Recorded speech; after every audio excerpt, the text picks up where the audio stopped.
বন্ধুরা, পড়াশোনা বাংলা চ্যানেলে তোমাদের সকলকে স্বাগত। আবারও চলে এলাম তোমাদের জন্য অঙ্গনওয়াড়ি স্পেশাল ক্লাস নিয়ে। তো এই ক্লাসটি হচ্ছে বিশেষ করে উত্তর চব্বিশ পরগনা জেলা থেকে যারা দেখছো তাদের জন্য।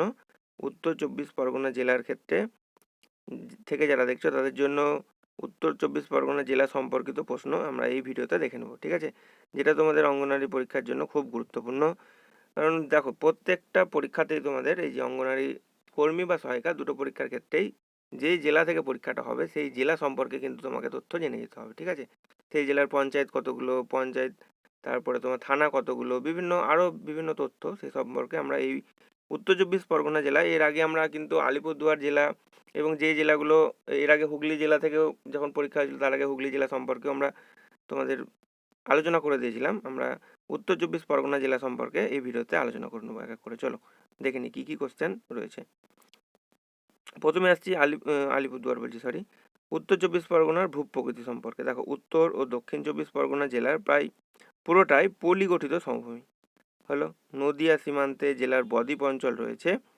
বদ্বীপ হাবড়া বনগাঁ রেলপথের দক্ষিণ প্রান্ত পর্যন্ত প্রসারিত। বারাসত বসিরহাটের বস্তির অঞ্চল সুন্দরবন পর্যন্ত বিস্তৃত। মনে রাখবে। আয়তনে যদি চলে আসি আমরা উত্তর চব্বিশ পরগনা জেলার, তাহলে আয়তন কত? দেখো, 4094.63 বর্গ কিলোমিটার। স্থাপন মানে কবে এটা স্থাপিত হয় জেলাটা? 1986 সালে। মনে রাখবে। এর সাথে দেখো, সীমানা যদি চলে আসি আমরা, উত্তরে হচ্ছে নদিয়া, পূর্বে বাংলাদেশ, দক্ষিণে কলকাতা ও দক্ষিণ চব্বিশ পরগনা, দক্ষিণে কলকাতা ও দক্ষিণ চব্বিশ পরগনা এবং পশ্চিমে রয়েছে হুগলি নদী।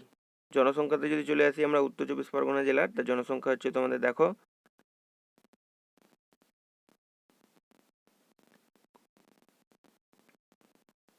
10,00,000 নাকি 10,978 জন। মনে রাখবে। লিঙ্গ অনুপাত মানে 1000 জন পুরুষে মহিলার সংখ্যা কতজন? 1000 জন পুরুষে মহিলার সংখ্যা হচ্ছে 955 জন। এটা মনে রাখবে লিঙ্গ অনুপাতটা। সাক্ষরতার হার, এটাও ইম্পর্টেন্ট। দেখো, উত্তর চব্বিশ পরগনা জেলার সাক্ষরতার হার হচ্ছে 86.06% বা পার্সেন্ট। মনে রাখবে, ইম্পর্টেন্ট। আচ্ছা, এরপরে চলে আসছি আমরা পুরুষ সাক্ষরতার হার। দেখো, পুরুষ সাক্ষরতার হার ওখানে বেশি মহিলাদের থেকে। পুরুষ সাক্ষরতার হার হচ্ছে তোমার 87.60%, ঠিক আছে? এবং নারী সাক্ষরতার হার কত? দেখো, নারী সাক্ষরতার হার একটু কম, 80.34%। মনে রাখবে। আচ্ছা, হাসপাতাল এবং স্বাস্থ্যকেন্দ্রের সংখ্যা, এটা কিন্তু ইম্পর্টেন্ট। দেখো, হাসপাতাল এবং স্বাস্থ্যকেন্দ্রের সংখ্যা এখানে হচ্ছে 1059টি। জেলা সদর কোনটা? জেলা সদরটা মনে রাখবে, বারাসত হচ্ছে উত্তর চব্বিশ পরগনা জেলার জেলা সদর। আচ্ছা, সদর শহরটি যে নদীর তীরে অবস্থিত সেটা হচ্ছে হুগলি নদীর তীরে অবস্থিত। এটাও মনে রাখবে, ইম্পর্টেন্ট। দেখো, এরপরে চলে আসছি বছরে ধান উৎপাদন কতটা হয় উত্তর চব্বিশ পরগনা জেলায়? 64,000 টন।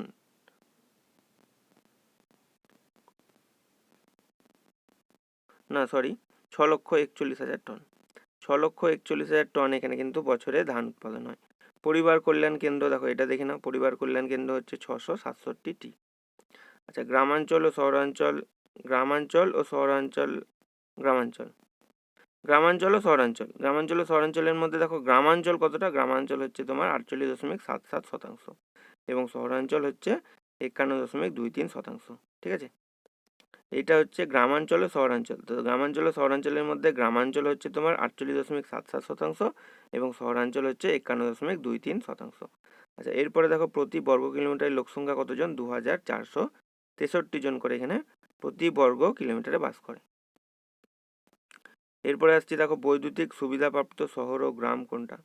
এখানে শহর হচ্ছে 70টি এবং গ্রাম হচ্ছে 1,497টি। ক্ষুদ্র শিল্পের সংখ্যা কতগুলো? দেখো, 2,20,270টি ক্ষুদ্র শিল্পের সংখ্যা। মহকুমা যদি আসে এখান থেকে, দেখো মহকুমা হচ্ছে 5টি। কি কি? বারাসাত, ব্যারাকপুর, বনগাঁ, বসিরহাট ও বিধাননগর। এই 5টা হচ্ছে মহকুমা উত্তর চব্বিশ পরগনা জেলা। থানার সংখ্যা কতগুলো? দেখো, এটা কিন্তু খুব ইম্পর্টেন্ট, 37টা। মনে রাখবে। গ্রাম পঞ্চায়েতের সংখ্যা, এটা কিন্তু ভেরি ভেরি ইম্পর্টেন্ট, ঠিক আছে? কারণ যেহেতু তোমাদের অঙ্গনারীটা পঞ্চায়েত রিলেটেডই একটা কোশ্চেন আসার সম্ভাবনা বেশি এখান থেকে। তোমার পঞ্চায়েত বা থানা এগুলো কোশ্চেন আসার, গ্রাম পঞ্চায়েত অধীনেই হয় যেহেতু, তো গ্রাম পঞ্চায়েত তো মনে রাখবে অবশ্যই এখানে উত্তর চব্বিশ পরগনা জেলার মোট গ্রাম পঞ্চায়েতের সংখ্যা হচ্ছে 200খানা, 200টি। ঠিক আছে, এরপরে আমরা চলে আসছি পঞ্চায়েত সমিতির সংখ্যা কতগুলো। দেখো পঞ্চায়েত সমিতি হচ্ছে 22টি। পৌরসভাও রয়েছে এখানে, দেখো পৌরসভা কতটি রয়েছে, 27টি, মনে রাখবে। ঠিক আছে, জেলা পরিষদ কতগুলো, জেলা পরিষদ 1টি। আচ্ছা, লোকসভার আসন দেখো, লোকসভার আসন কতগুলো, লোকসভার আসন হচ্ছে 5টা। কি কি, আমরা যেই মহকুমা যেগুলো বললাম, বারাসত, ব্যারাকপুর, না সেগুলো নয়, লোকসভার আসন কতগুলো দেখো 5টা। কি কি, বারাসত, ব্যারাকপুর, দমদম, বসিরহাট আর বনগাঁ, এই 5টা হচ্ছে লোকসভার আসন। এবং বিধানসভার আসন হচ্ছে 33খানা, মনে রাখবে। আচ্ছা, এরপরে আমরা চলে আসছি নদীর নাম। উত্তর চব্বিশ পরগনা জেলার যে গুরুত্বপূর্ণ নদী রয়েছে সেগুলোর নাম দেখো, দেখে নাও। ইচ্ছামতি, যমুনা, বিদ্যাধরী, কালিন্দী, রায়মঙ্গল। শিল্প কী কী রয়েছে দেখো, পাট শিল্প এখানে রয়েছে। আচ্ছা, পাট শিল্প, চশমার কাঁচ ও লেন্স তৈরি সোদপুরে। ঠিক আছে, হস্তচালিত তাঁত কল, বস্ত্রশিল্প, চর্মশিল্প, সেরামিক শিল্প, অর্ডিন্যান্স ফ্যাক্টরি, ভারী শিল্প বেলঘরিয়ার টেক্সম্যাকোতে। গম উৎপাদনে পশ্চিমবঙ্গের স্থান কততম দেখো, উত্তর চব্বিশ পরগনা জেলা হচ্ছে 8ম স্থান অধিকার করে রয়েছে। পুরসভার সংখ্যা হচ্ছে এখানে 27টি। ঠিক আছে, বেশ, এরপরে আমরা চলে আসছি দেখো মোস্ট ইম্পর্টেন্ট এবং ভেরি ভেরি ইম্পর্টেন্ট বিখ্যাত স্থান, এবং আমরা দেখবো শিক্ষা প্রতিষ্ঠান। শিক্ষা প্রতিষ্ঠানটা বেশি ইম্পর্টেন্ট, আগে আমরা বিখ্যাত স্থানগুলো দেখে নেবো। উত্তর চব্বিশ পরগনা জেলা, উত্তর চব্বিশ পরগনার কয়েকটি বিখ্যাত স্থান হলো হালি শহর প্রথমে, রামপ্রসাদের বাসগৃহ, মনে রাখবে।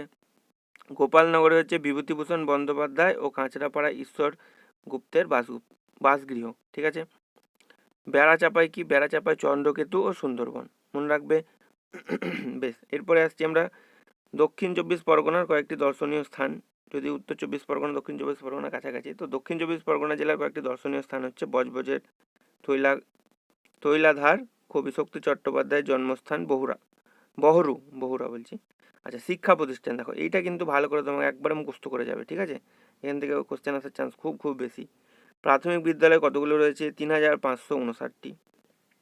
মাধ্যমিক বিদ্যালয় কতগুলো রয়েছে, 475টি। উচ্চ মাধ্যমিক বিদ্যালয় কতগুলো রয়েছে, 429টি। মাদ্রাসা রয়েছে এখানে 45টি। কলেজ রয়েছে কতগুলো, এখানে রয়েছে 18টি। বিশ্ববিদ্যালয় রয়েছে 1টি। কি বিশ্ববিদ্যালয় দেখো, বারাসত রাষ্ট্রীয় বিশ্ববিদ্যালয়। তাহলে এই শিক্ষা প্রতিষ্ঠান রিলেটেড যেগুলো বললাম তোমাদের, প্রাথমিক বিদ্যালয়, মাধ্যমিক বিদ্যালয়, উচ্চ মাধ্যমিক, মাদ্রাসা, কলেজ এবং বিশ্ববিদ্যালয়। বিশ্ববিদ্যালয় 1টি যেহেতু রয়েছে নামটা পড়ে যাবে। ঠিক আছে, এগুলো ভালো করে একদম পড়ে যাবে, কারণ আমি দেখছি যে তোমাদের রিসেন্ট যে জেলাগুলো থেকে যখন পরীক্ষা হচ্ছে, জেলা রিলেটেড একটা দুটো কোশ্চেন তোমাদের কিন্তু থাকছে। তো তোমাদেরকে পরীক্ষা দেওয়ার আগে কিন্তু যে জেলা থেকে পরীক্ষা হবে বা তোমরা পরীক্ষা দিয়ে থাকবে, অবশ্যই কিন্তু সেই জেলা সম্পর্কে অবশ্যই একবার যেখান থেকে তথ্য পাবে সেখান থেকে কিন্তু তথ্যগুলো একবার পড়ে যাবে। আচ্ছা, এরপরে আসছি আমরা বিখ্যাত সাহিত্যিকের জন্মস্থান। দেখো, উত্তর চব্বিশ পরগনা জেলায় বিখ্যাত সাহিত্যিক বঙ্কিমচন্দ্র চট্টোপাধ্যায়ের জন্মস্থান হয় কোথায়, কাঁঠালপাড়া। ঠিক আছে, এবং কারখানার সংখ্যা যদি এখানে আমরা দেখি তাহলে এখানে হবে 4109টি হচ্ছে কারখানা রয়েছে, এবং গ্রাম পঞ্চায়েত কতগুলো রয়েছে, 200টি। ঠিক আছে, গ্রাম পঞ্চায়েতটা খুব ইম্পর্টেন্ট, মনে রাখবে, 200খানা এখানে গ্রাম পঞ্চায়েত রয়েছে। তো এই ছিল আমাদের উত্তর চব্বিশ পরগনা জেলা রিলেটেড যতগুলো কোশ্চেন আমরা মোটামুটি পড়ে নিলাম। ভিডিওটি যদি তোমাদের ভালো লেগে থাকে বা উপকারে আসে, অবশ্যই একটি লাইক করে দেবে বন্ধুরা। চ্যানেলে যদি তোমরা নতুন হয়ে থাকো, চ্যানেলটি সাবস্ক্রাইব করে নেবে এবং ভিডিওটি তোমার বন্ধুদের সঙ্গে একটু শেয়ার করে দেবে যারা উত্তর চব্বিশ পরগনা জেলা থেকে ভিডিওটি দেখছো। এবং তোমাদের বলে রাখি, তোমাদের কিন্তু ইতিমধ্যে দুটো বই অ্যাভেলেবেল রয়েছে, জনস্বাস্থ্য, পুষ্টি এবং নারীর অবস্থানের উপর একটা বই, এবং তোমাদের সাধারণ জ্ঞানের একটা বই রয়েছে, যেটা তোমরা এই অঙ্গনারী পরীক্ষা ছাড়া অন্যান্য যে কোনো কম্পিটিটিভ এক্সামের জন্য তোমরা ওই বইটা নিয়ে পড়াশোনা করতে পারো। ওই বইটা থেকে আমাদের যে অফিসিয়াল হোয়াটসঅ্যাপ নাম্বার আছে, হোয়াটসঅ্যাপ নাম্বারে যারা বইগুলো কিনতে চাইছো তারা যোগাযোগ করতে পারো।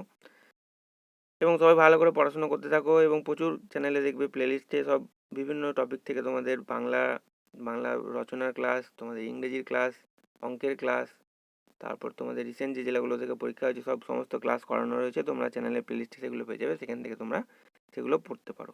তো এই ছিল আজকের video. Thank you for watching this video.